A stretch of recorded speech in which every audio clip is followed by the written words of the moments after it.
Today we're going to learn about complex numbers. Complex numbers are numbers that have a real portion and an imaginary portion. Today we are going to learn about imaginary numbers. Imaginary numbers are numbers that need to exist in order to do some forms of math, but don't actually exist. Here's where imaginary numbers come from. If I tell you that a number squared, a number times itself, equals negative 16. Can you think of a number that you can multiply times itself to give you negative 16? 4 times 4 is positive 16. Negative 4 times negative 4 is positive 16. There is no possible number that when you square it, when you multiply it times itself, it gives you a negative number. This is where imaginary numbers come from. There are some applications of like electrical engineering, where the formulas that are used regarding electrical current or whatever, you have to be able to take the square root of negative numbers and you have to be able to calculate with these numbers. So they created the imaginary unit I. We call it the imaginary number I, and I equals the square root of negative 1. So I is an imaginary number, and it is the square root of negative 1. If we have I equals the square root of negative 1, if we were to square both sides, on the left we would have I squared, and on the right the square root and the square would cancel each other out, leaving us with negative 1. So it is worth noting that I squared equals negative 1. Okay, we're going to talk about complex numbers on the next page, but a complex number has both a real and an imaginary part. So we would write A plus BI. You want to write the real stuff first and the imaginary stuff last. But before we get into complex numbers, let's simplify square roots involving negative numbers. When you see a negative number underneath the radical, I want you to first split this into the square root of negative 1 times the square root of that number. So the square root of negative 81 is the square root of negative 1 times the square root of 81. What is the square root of negative 1 according to what we just learned? I. And what is the square root of 81? 9. So this becomes 9I.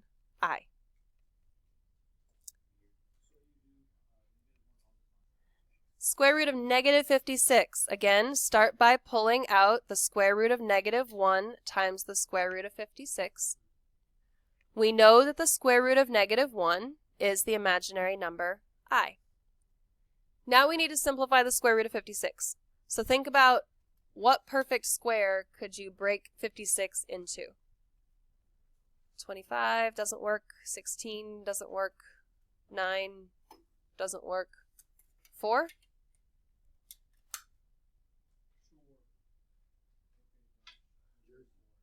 What is 56 divided by 4? The square root of 4 is the whole real number 2. So now we have I times 2 times the square root of 14. Here's how we write that. 2I square root of 14. Number 3, we have negative 7 times the square root of negative 12. Now, don't forget about this negative 7, but kind of ignore it for now. Let's focus on simplifying the square root of negative 12. First, split it into the square root of negative 1 times the square root of 12. The square root of negative 1 is I. How can we break up the square root of 12? Square root of 4 times square root of 3. So 2 times the square root of 3. So now let's look at all the pieces. We have negative 7 times I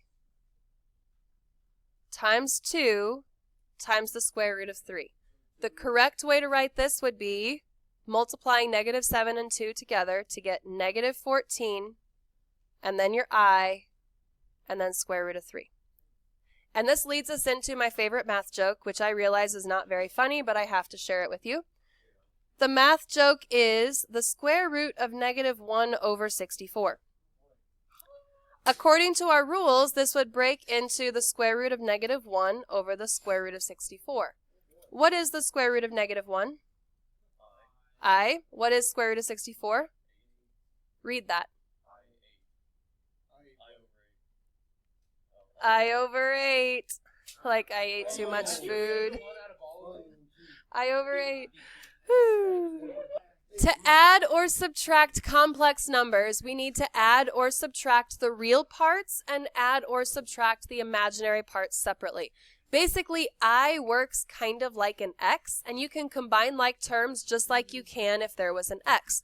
So number 4, the parentheses indicate this is a complex number, negative 1 plus 2i, and here's another complex number, 3 plus 3i, and we're adding those two complex numbers together.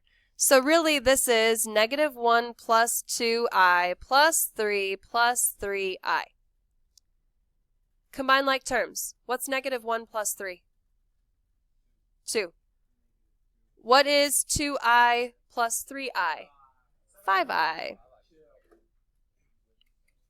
Just 5i. You only increase the exponent when you're multiplying. So when you're adding, you're just combining like terms. You've got 2 i's over here, you got 3 i's over there, we got 5 i's all together. Number 5 is a little bit different. When you have subtraction involved, we have to subtract the entire complex number 3 minus 7i. So we have to do 2 minus 3i minus 3 and minus a negative 7i. What is minus a negative? Positive.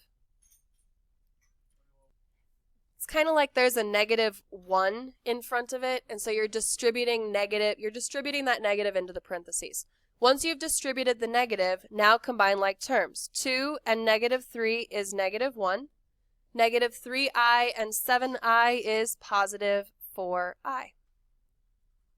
So number 6, again, it says 2i minus the complex number 3 plus I. That means we need to subtract the 3 and subtract the I. It's like we're distributing the negative into the parentheses. Now combine your like terms. It absolutely matters how you write this. You have to write the real part first and the imaginary part second. That's called standard form for complex numbers. So make sure you write the real number, negative 1, first, and then minus 2i, the imaginary part, last. All right, multiplying complex numbers. This is the last thing we're going to do today. We're going to get through number 10 and be done for today. The thing that we have to remember when we're multiplying complex numbers is that rule regarding I squared. I squared equals negative 1. And there's a really annoying song on YouTube that I'm going to play for you guys during work time about I squared that'll really get it stuck in your head. So, when we are multiplying, you're going to distribute 5i times negative 2 is negative 10i. What the heck?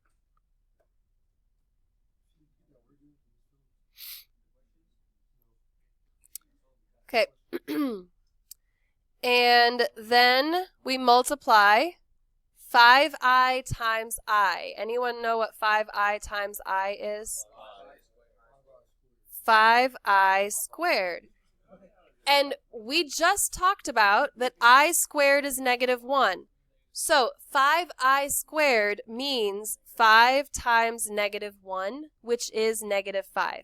So we need to write the negative 5 first and the minus 10i second. In number 8, we have to double distribute. So let's start with the 7. 7 times negative 1 is negative 7. 7 times 2i is 14i. We've distributed the 7 to the second complex number, so we're good with the 7. Now we need to distribute negative 4i. Negative 4i times negative 1 is positive 4i. Negative 4i times 2i is negative 8I squared. Okay. Basically, we're just foiling. It's the same thing as foiling or double distributing or however you call that. Now we need to think about our like terms. We've got negative 7, 14I plus 4I. What's that going to add up to? 18I. And now let's look at the I squared term. Negative 8I squared means negative 8 times negative 1 because I squared equals negative 1. So that term becomes a positive 8. And now we have a new set of like terms that we need to add. Negative 7 and 8 is 1. So our answer is 1 plus 18I. Please try number 9 on your own. 2 times negative 6 is negative 12. 2 times negative 2I is negative 4I. 3I times negative 6 is negative 18I. And 3I times negative 2I is negative 6I squared.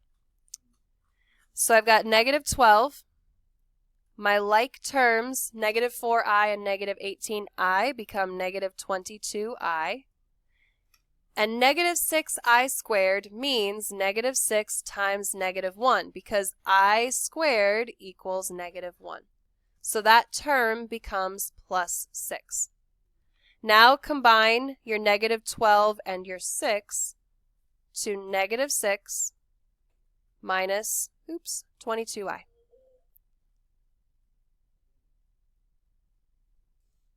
Okay, does anything look weird or interesting or notable about number 10? The two complex numbers are the same, except one of them uses addition and one of them uses subtraction. That's going to make some interesting things happen. So let's double distribute. 6 times 6 is 36. 6 times negative 3I is negative 18I. 3I times 6 is positive 18I. And 3I times negative 3I is negative 9I squared. So we've got 36. What do you notice about negative 18I and positive 18I? They cancel each other out. And then negative 9I squared is negative 9 times negative 1, which is a positive 9. So our answer is 45.